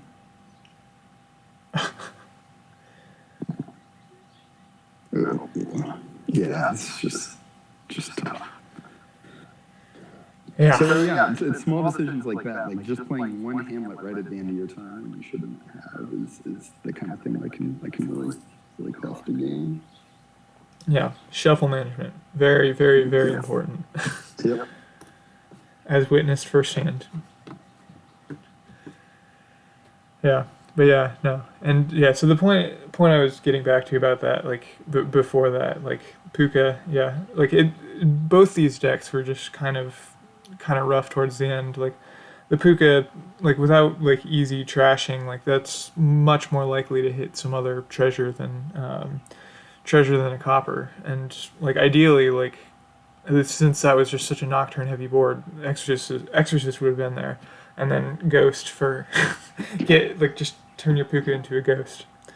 Yeah. But yeah, but yeah. So Man, it's like a secret cage match. I know, yeah. 3-2 Anilore Right. right now, and going into the last game. So we got Island again from back in the first game, with better thinning options now, or at least more. You've got Moneylender for coppers. Druid is actually pretty good here because it's got Flames Gift as well, so can be trashing pretty much anything. There's Tournament, so this is just always kind of a bit of a crapshoot. Um, Butcher's a good gainer. Can turn like ideally you want to be using it for golds to provinces, but can turn like coppers to like candlestick makers or druids. Um, but yeah, and then Secret Cave as well. And yep, that's it. There's no other cards on this board. Well, there's Philosopher's Stone. We Yeah. can ignore that. And Bureaucrat, which we can also ignore this game. So what are the limitations that you see on this board, Aglet? So draw is a little rough as well as village. So I think the most important card in this kingdom is going to be Trusty Steed. So to be able to get that, they have to be able to sort of thin down enough, but also like get a province and tournament together. So it's a bit of a tricky dance with the tournament in the beginning because you want to get to province as fast as possible, but then you also want to be able to get your province and tournament together as fast as possible. And so the easiest way to do that is to have as thin a deck as you can get. So Moneylender is much better than Bureaucrat here for that reason. So I think Bureaucrat's not a good open. Again, we want to pop this lamp. I think popping the lamp can help with some things. But we definitely need to thin. And there's 3 thinning cards that can all thin at about the same speed. I guess Island's a little slower because it's only one shot. Yeah. But like Moneylender or Druid, I definitely want in the open. Maybe even both. I think Moneylender Druid might be a reasonable open. I hope they don't collide. Like Moneylender to get rid of the coppers, Druid to get rid of the estates. If they start colliding later, whatever, you'll figure it out. But like just get thin, add a secret cave, add a tournament. Triggering the secret caves is tough, but I think it's important enough to do. And try to do it. And it might not happen until after the tournament. Yeah, it might not happen until later, but like, yeah, I think something like Moneylender Secret Cave, Moneylender Druid. You could open tournament here. I just don't think it's doing enough for you. I think one of the other cards you could just helping you more. It's just it's a really tough board with no village and no draw to support. Yeah. Yeah, so getting thin should be top priority. Mm-hmm. Yeah, like you get enough payload from Moneylender that like I'm not concerned about figuring out a way to keep adding payload. Like every time I see the Moneylender, like that's fine. It's enough payload. Yeah, I think your deck's thick enough that opening Moneylender Druid's probably fine. Like, I mean, they're gonna hit. Jeroen unfortunately has 3 terminals in the deck. Yeah. And they're all right here. Yeah. I mean, Butcher's good too. Maybe you skip the Druid to go for the Butcher. The problem though is that Butcher's not really thinning. Yeah. But maybe the board's fine skipping Druid, and you go like Moneylender Secret Cave. You eventually get a Butcher, and you butcher the estates into tournaments or something. Tournament becomes pretty sad once your opponent starts winning though, so yeah, a little bit of balance there. Yeah, and I think I don't like the Guardian there. I would have wanted to butcher that into something useful like Secret Cave, maybe an island, but Guardian doesn't seem good. It's a stop card. It gives a little payload next turn, but and there's just not like a good attack on the board until tournament is out. Like followers is good, but I mean like I would not get a Guardian for Bureaucrat. Is what I'm saying. Once followers there, like really annoying.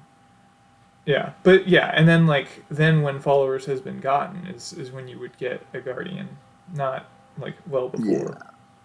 Yeah, like Anilore added so many silvers to this deck that like the odds of a tournament and a province aligning are going to be very difficult unless like all of the effort is put into just flooding the deck with tournaments, which will eventually just become ruined villages when your opponent shows a province. And Jeroen gets all 3 of their terminals together again. Yeah. Oh, I mean, that's at least showing thinning. I probably wouldn't have gained a gold there. Yeah. For sure. No. Secret Cave or... I think Secret Caves.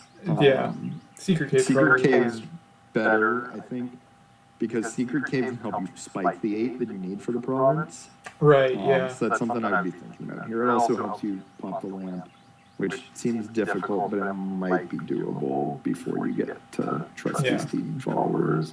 And definitely after you get Trusty Steam Followers, that lamp should pop pretty easily. Yeah. And it also just kind of sucks too because Jeroen used all their coffers and could have gotten a province this turn. But that was the other thing about saving up the coffers. Definitely getting rid of the estate's helpful. So turning it into a cantrip like Secret Cave could be nice. Definitely play the Druid and trash one of these cards. Like you're not popping the lamp. Yeah. Just like trash and buy Secret Cave. It's fine. Yeah, and I wasn't even thinking too. Like Candlestick Maker's on the board as well. So even if you don't get Princess, there's still buy other than Druid. I mean, it's still a good Druid. Flame's Gift is awesome. But I don't know why I played River's Gift there. I don't like River's Gift there. No. Like, I would only be playing River's Gift like later in the game, or like if I was pretty confident playing River's Gift would help me pop the lamp. Like, if I played a Secret Cave and then a River's Gift, then like I can have the cave out and draw an extra card the next turn. Like that might get you to a land pop, like if you're tracking your deck well. Yeah. But generally, getting rid of that coffer is so much better. Yeah. So Anilore just generally seems to be going money. I guess as tradition. The modus operandi there is Yeah. money. And again, and against in these lower tier league divisions, like money can be pretty competitive. And that's not to say like some A games are money as well. Oh yeah. Like, it's like really specific of like, oh, there's like literally no engine to be built here. Yeah. Okay, I'll just go straight money. Or there's something like Masterpiece Guild Hall or something like that. Yeah, I mean like combo decks, like they're kind of in a league of their own. Yeah. Like yesterday I was playing a match with a game that had like donate, but like there was no draw cards. Oh. So it was like, boy. wow, there's nothing to do here. So I think like the only action either player got was an amulet each or something. It was just like donate money with an amulet thrown in. It's like about it. Like sometimes there really isn't anything better to do. Like if there's no draw or no villages, like things like that. But in general, yeah, the engine's the right play in like 80 to 90% of boards. Yeah, That's just a general heuristic. Yeah, to be fair though too, like isn't necessarily a lot of terminals that you want to be playing anyway. Like the only thing I would want is just as many butchers as I can play per turn. Yeah, well, but that's like end game state. Well, right now that's going to be one on this board. Yeah, because like eventually you want Trusty Steed and you want followers. Yeah, yeah. Oh yeah, right. Because you do want the followers. But yeah, to keep the estates that you get from that in check. Yeah. But yeah, no. If I mean, I think that your own's got a much higher likelihood of being able to. Yeah. To collide Anilore just got a duchy there. I very much don't like that. It's too early. Even if you're playing money, the general numbers usually you don't start taking duchies until there's 4 provinces are left remaining. Yeah. So like there's a pretty high likelihood that Anilore is going to shuffle once more. And as exactly once more, unless the game really drags out, it could be more, 2 shuffles. Because again, like. Well, they did get a prize here, so they got blocked, but they still got the prize. Which is let's see what prize they go for. Yeah, I mean, like that's kind of like the variance of tournament there too, because they shouldn't really that shouldn't really be happening, just because it's so much less likely than in your own deck. But, yeah, I mean, Anilore has 2 provinces. I'm not sure how many tournaments they have, but they might have enough tournaments to like be pretty likely to line them up once in a shuffle. Yeah. But yeah, it would just be a lot easier if the deck was thinner to line them up. And that's why I banned tournament. Yeah, I mean, banning tournament's fine. Yeah. I think I have tournament banned currently. Yeah. It just sucks when you have like when you open correctly, but then like you still get what the card that you want that requires a collision after your opponent. Yeah, like, I think just like the main reasons to ban tournament are a lucky early spike to 8 or just right, yeah. There's stuff you can do to help align them, and there's stuff you can do to help get to 8 faster, but there is a lot of variance in who's going to get there first and who's going to see it first. I mean, I was playing an Urchin game recently, and like definitely definitely double Urchin was the correct open. But then like Princess there. Yeah. Terminal. You're not going to see it very often. I mean, even with Anilore strategy, like Diadem or Bag of Gold might be better than a Princess, just because it's going to be really tough to play that terminal. There's a lot of terminals. Yeah. Yeah, but yeah. Sad when I wonder. Luck of the tournament. Yeah, just don't play these coffers. Just save them up. You need promises. at this point. Like, knowing your opponent has a lot of tournaments, like, your own provinces are the best defense to that at this point. Like, it's a little too late to be thinning enough for it to matter that much. But yeah, like, I think these decks just got going too slowly. Like, it's turn 17 now, which is pretty slow for a board like this. And I mean, like, granted though, like it is a little tricky too to like make sure you are getting your money lenders as often as possible.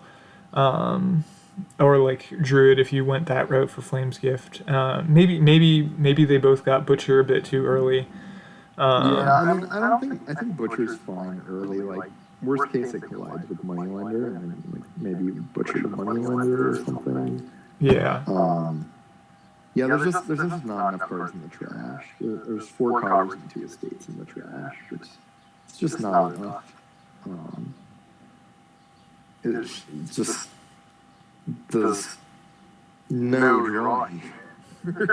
Yeah. So, like, the deck needs to be thin. Like, if Anilore ends up having a province in a hand next turn, like, Jeroen's hand is just turn's just going to be like completely shot. Yeah. And like, to be honest, just playing like straight money would probably be at around where Anilore is right now. Yeah. Yeah, I think that's about right. Oh, no. Oh, that's so sad. Drew the province with this tournament. Sorry, I didn't see that. Yeah, unfortunately. Yeah. The one province just got drawn by the tournament, so that's kind of sad. All right. I mean, I guess you buy another province. There's not really much way for Jeroen to come back here, though. I think Anilore is just too far ahead. Yeah. Otherwise, Anilore would have taken probably Followers or Trusty Steed as the first tournament. An estate? You use 5 coffers. Okay. All right. I understand using all the coffers to try to score some more points to catch up. But province and an estate. No, if you use all 4, get an island at least. Yeah. I mean, I would have saved them because like anything in the future would have been better. But I mean, this game, this one's wrapped up. Yeah. No, I mean it is over, but island is just strictly better than estate. So if you have 4, don't ever get an estate. Even getting 2 estates is worse than 1 island. Yeah. But yeah, so it looks like just a pretty money deck with tournament, and maybe that was the right call. Maybe just thinning was too difficult here. I'm not going to say that going for a money focused deck wasn't just the right play. That might have been the correct play. Maybe the thinning was just too difficult here. Yeah. There's some boards where I've tried to make an engine happen where it just really isn't going to happen. Yeah. No, I wouldn't be buying a copper there as Anilore. There's no point in it. Like, you're not going to see it anyways, but, like, just don't buy coppers. Yeah, they did that in game 1 as well. I was very confused. They had, like, 9 and bought province copper. Like, why? All right, there's game. Yeah, all right. Congrats, Anilore. 4-2 win. All right. Good match. We'll play some close games there, some sloggy games, but some close games. Yes. Yeah. Hopefully this is helpful. Just nice commentating with you. Yeah, nice to commentate with you as well. And yeah, like in the future, I guess, like also if you're going to request commentary, it's just always helpful for us to be able to see your hands, and we can help out best to do that. Like, we're not here to heckle. We don't have spectators lined up, or like we're not feeding Jeroen information. All commentary here is meant to be constructive criticism. Yeah. It's all meant to just help improve play. I think I would have done this instead of that. Yeah. And we can do some of that with a hidden hand in retrospect, but it's easier to see some things more clearly with the hand visible, just to give forward feedback. So. All right. Well, thank you All for right. joining me, and Yeah, have a good one. you too. All right. Thanks for watching.